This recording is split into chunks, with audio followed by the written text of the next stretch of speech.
Kalau kita menghargai diri kita dari sekadar barang yang kita miliki, kadang-kadang orang bilang you are what you wear, kan benar ya? Engkau dinilai dari apa yang kau pakai. Naon teh, benar ya? Tapi you are what you are, ini yang paling benar, men.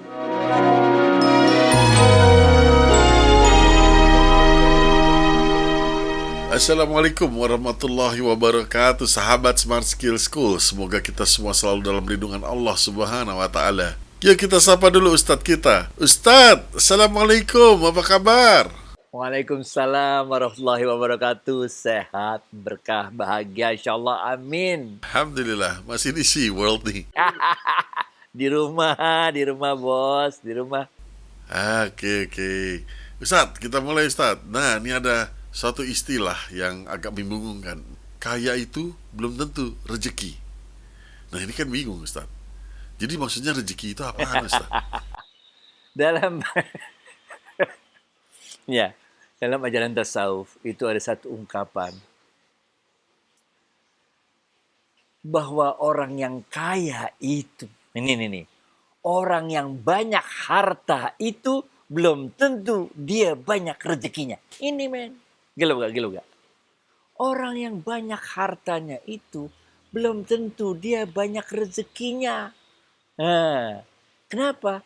Karena harta belum menjadi rezeki kita. Kecuali dilakukan 3 hal. Ingat kan ceritanya Rasulullah SAW waktu itu? Apabila harta itu telah kita gunakan untuk membeli makanan, kemudian makanannya kita masukkan ke dalam perut, kemudian keluar menjadi kotoran. Atau harta itu kita gunakan untuk membeli sesuatu, baju, sepatu, rumah, mobil, dan sebagainya. Kemudian dia menjadi usang. Atau kita sedekahkan. Dan inilah yang akan kekal dalam kehidupan kita di dunia dan di akhirat. Masih ingat juga kan? Bahwa rezeki itu udah ditakar, nggak bakal ketukar, benar kan? Rezeki itu ya segitu-gitunya itu. Nah ini. Syekh Abdul Qadir Jailani dalam kitabnya Fadhul Rabbani wa Fadailur Rahmani itu mengatakan bahwa rezeki itu telah selesai ditentukan oleh Allah. Tidak akan lebih, tidak akan kurang, tidak akan maju, tidak akan mundur. Ini mengutip dari hadisnya Rasulullah Sallallahu Alaihi Wasallam. Rezeki itu ya segitu-gitunya. Itu sebabnya kita tidak diajarkan berdoa untuk minta tambah rezeki. Yang kita diajarkan doa untuk tambah ilmu. Rabbi zidni ilman warzuqni fahman. Kita diajarkan untuk minta tambah ilmu. Warzuqni fahman. Kefahaman itu rezeki. Benar gak? Itu sebabnya kita diajarkan doanya untuk rezeki. Allahumma barik lana fima rozaktana wa qina azabannar. Wahai Allah, berkahilah seluruh rezeki yang Kau berikan pada kami dan jauhi kami dari siksa api neraka. Ini men. Jadi rezeki itu ya segitu-gitunya itu. Benar gak? Itu sebabnya Ibn Athaillah dalam kitab Al-Hikam mengatakan, manusia ini aneh. Mengapa engkau begitu sungguh-sungguhnya untuk mengejar sesuatu yang telah dijamin oleh Allah? Sampai-sampai engkau melalaikan apa yang diwajibkan oleh Allah untukmu. Nah inilah yang dalam kitab Al-Hikam disebutkan telah mati mata hatinya. Ini bos. Nah, rezeki yang udah segitu-gitunya itu, bener gak? Yang udah ditakar gak bakal ketuker, itulah yang harus kita pahami. Kita ambil contoh yang pertama tadi ya. Apabila harta itu telah kita gunakan untuk beli makanan, kita makan, masuk dalam badan kita, kemudian keluar jadi kotoran. Oke? Bisa gak kita untuk nambah rezeki? Bisa. Makan aja lebih banyak. Bener gak? Makan aja lebih banyak. Tapi akibatnya, ketika kita makan aja lebih banyak, oke, sebagian dari rezeki yang diberikan Allah kepada kita berupa kesehatan, dicabut sedikit-sedikit. Nah, benar ya? Kalau kita makan kebanyakan terjadi asam urat, kolesterol, darah tinggi, jantung, segala macam, benar. Kegemukan, benar gak? Dia jadi rezeki itu udah ditakdir nggak bakal ketuker. Nah, tapi karena rezeki itu yang udah ditakdir nggak bakal ketuker itu, ingat gak pembahasan kita yang lalu bahwa rezeki itu ada dua, ada rezeki yang untuk jasad dan nyawa kita, yang oleh Imam Ghazali ini disebut sebagai rezeki badaniah, dan rezeki yang diberikan Allah untuk ruh kita, yang kita sebut sebagai, kalau Imam Ghazali mengatakannya rezeki batiniah. Ini dia segitu-gitu juga, tapi dia berubah ketika kita berusaha untuk menaikkan rezeki kita dengan cara makan lebih banyak. Ingat kan tadi Rasulullah SAW mengatakan harta itu baru jadi rezeki apabila telah kita makan, masuk ke dalam badan kita, keluar dari kotoran. Bisa kita tambah rezeki kita, betul bisa, tapi ada hal yang harus kita korbankan, yaitu kesehatan kita. Dicabut sedikit rezekinya oleh Allah. Jadi timbul penyakit yang macam-macam tadi kan. Atau kita, yang kedua nih, apabila harta itu telah kita gunakan untuk membeli sesuatu, kemudian dia akan menjadi usang. Benar gak? Nah ini, kita belilah sepatu kan itu juga, benar gak? Mau sepatu 250 ribu atau 250 juta, itu juga. Cuman bedanya nanti doang, nilai penyusutannya. Yang mahal ya lebih cepat penyusutannya, yang benar gak? Apa sih hebatnya sepatu yang 250 juta dibandingkan 250 ribu? Kecuali kita dilihat orang, status kita naik, dipandang menjadi orang kaya sebagai, benar gak? Semuanya kan duniawi sekali, benar gak? Ada orang-orang, benar gak, yang nggak kaya sehingga dia terpaksa naik kendaraan umum kemana-mana. Naik angkot, naik MRT, naik ojek, benar gak? Sehingga tiap hari dia exercise. Sehingga dia mempunyai badan yang bagus karena tiap hari exercise, latihan. Tapi ada orang yang kaya raya, naik mobil, turun mobil, naik mobil, turun mobil, mau naik kantor 2 lantai aja pakai lift, bener gak? Ujung-ujungnya, uang yang dia dapat banyak itu, terpaksa dia harus beli treadmill di rumah, exercise. Sama juga kan, bener gak? Ini ngerti gak sih? Ini yang dimaksud dengan rezeki udah ditakar gak bakal ketuker itu, bener gak? Nah, Imam Ghazali tadi udah menyatakan ada 2, benar gak? Yaitu rezeki jasadiah dan rezeki batiniah. Nanti kita bahas lebih rinci apa yang disampaikan oleh Imam Ghazali dalam kitab Minhajul Abidin dan juga di kitab Ihya Ulumuddin. Back to you, Fit. Banyak yang zaman sekarang, iya dari zaman dulu sih, harta kekayaan itu merupakan harga dirinya, Ustaz. Kacau. Kacau, kalau itu mah kacau banget. Memang yang paling mudah untuk ditiru adalah penampilan.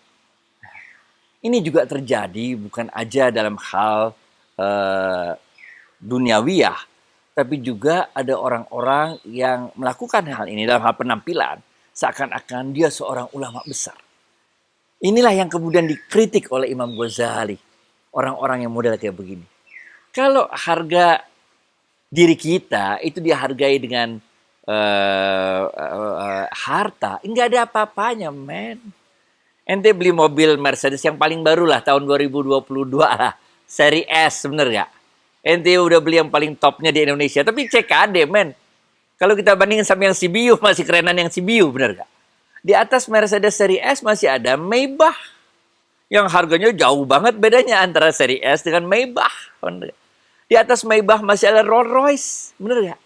Ente beli Rolls Royce sekarang, Rolls Royce ada tingkatannya lagi, mulai ada Ghost, ada Phantom, dan segala macam, bener gak? Ente beli Rolls Royce sekarang, tahun depan muncul lagi yang baru, bagaimana? Ente kalau di kawinan tuh, ini Rolls Royce mah bukan yang baru, bener gak? Jadi di atas langit ada langit, sampai kapan kita mau kayak begitu? Aduh hebat, terus nggak ada titiknya, men.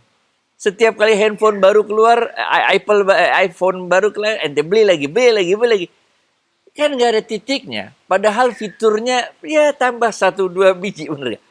Jadi kalau kita menghargai diri kita dari sekadar barang yang kita miliki, kadang-kadang orang bilang you are what you wear, kan bener gak?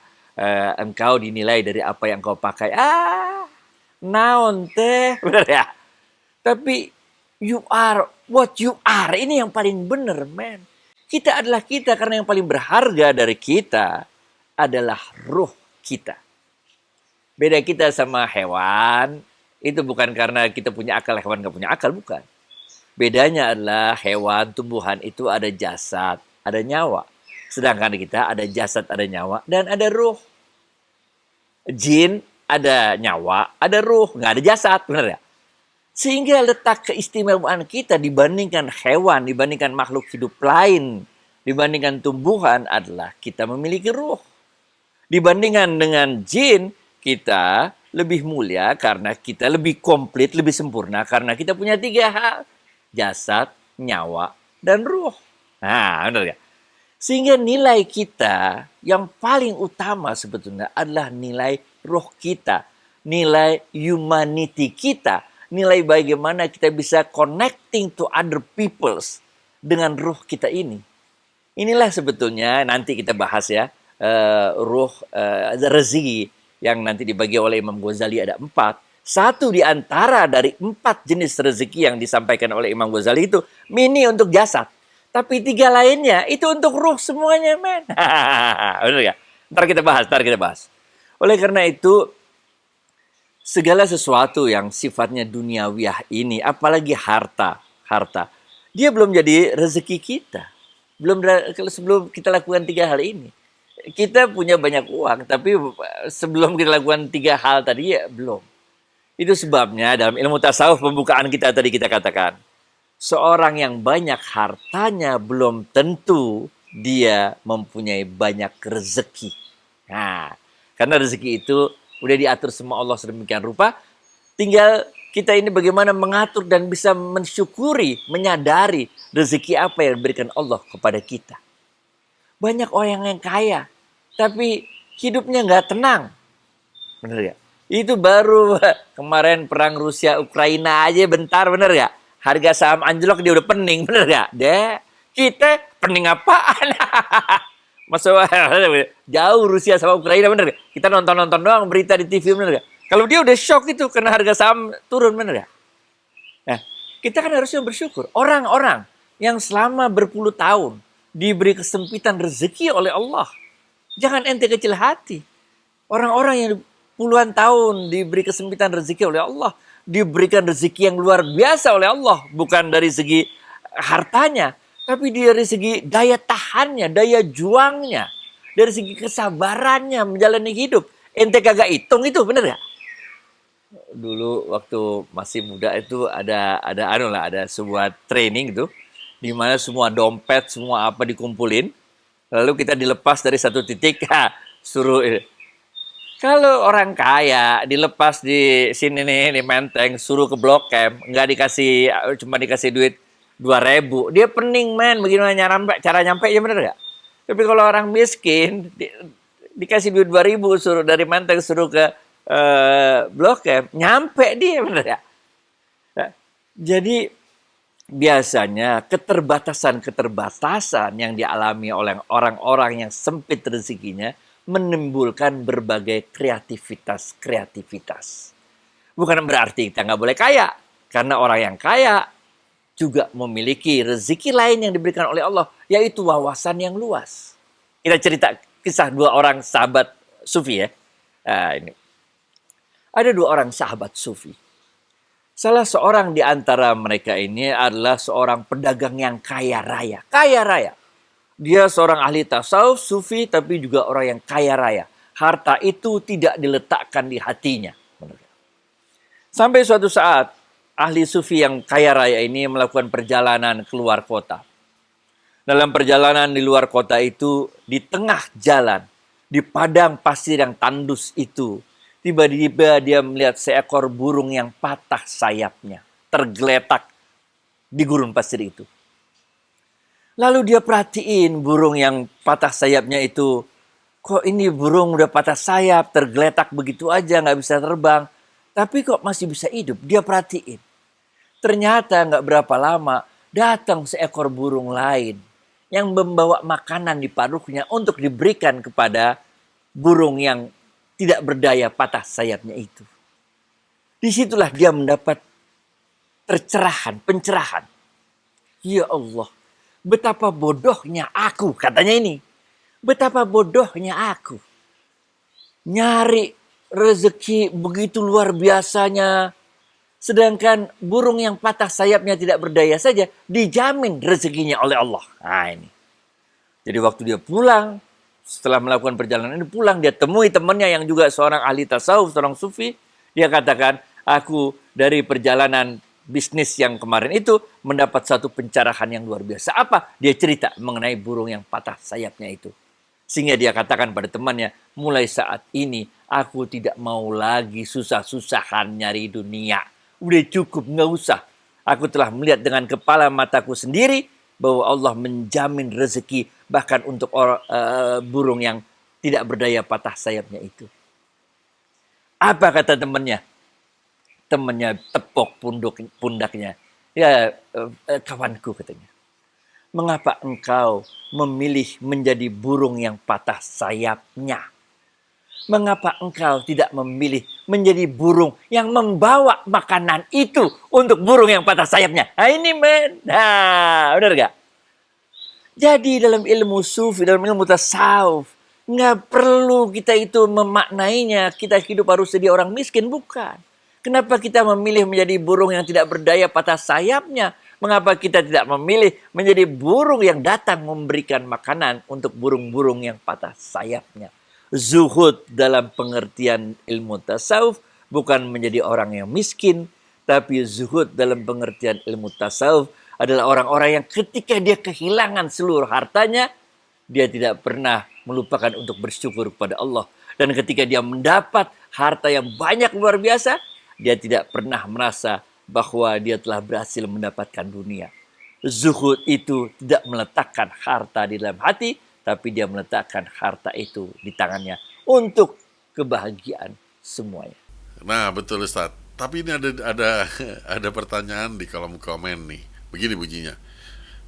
Kalau Nabi Muhammad SAW mengatakan bahwa saya melihat bahwa banyak penghuni surga itu adalah orang miskin, maka si penanya ini takut menjadi kaya, Ustaz. Ya Allah, kacau. Ye, ente mau jadi burung yang patah sayapnya atau mau jadi burung yang bawain makanannya, bener gak? Makanya yang kita diajarkan oleh Rasulullah SAW, bentar ya, dikit lagi nih. Kita bacain doanya, Allahumma barik lana fima rozaqtana wa qina azabannar. Wahai Allah, berkahilah seluruh rezeki yang kau berikan pada kami dan jauhi kami dari siksa api neraka. Berkah itu maknanya 4. Yang pertama, berkah itu maknanya memberikan kebahagiaan pada kita. Kalau kita dapat duit 50 ribu bahagia, itu namanya berkah. Kita dapat duit 10 juta tapi gak bahagia, itu namanya kagak berkah. Yang kedua, pengertian berkah adalah memberikan kebahagiaan kepada orang-orang sekitar kita. Ini men. Yang ketiga, pengertian berkah itu adalah membawa manfaat pada diri kita. Dan yang keempat, pengertian berkah itu membawa manfaat pada orang-orang sekitar kita. Baik, Yufid. Masya Allah, cakep Ustadz. Ini 4 masalah ini harus diomongin lagi nih, lebih dalam lagi. Next episode ya Ustadz ya, oke? Oke, sebentar kita pamit undur dulu. Ustadz, terima kasih atas waktunya. Assalamualaikum warahmatullahi wabarakatuh. Waalaikumsalam warahmatullahi wabarakatuh.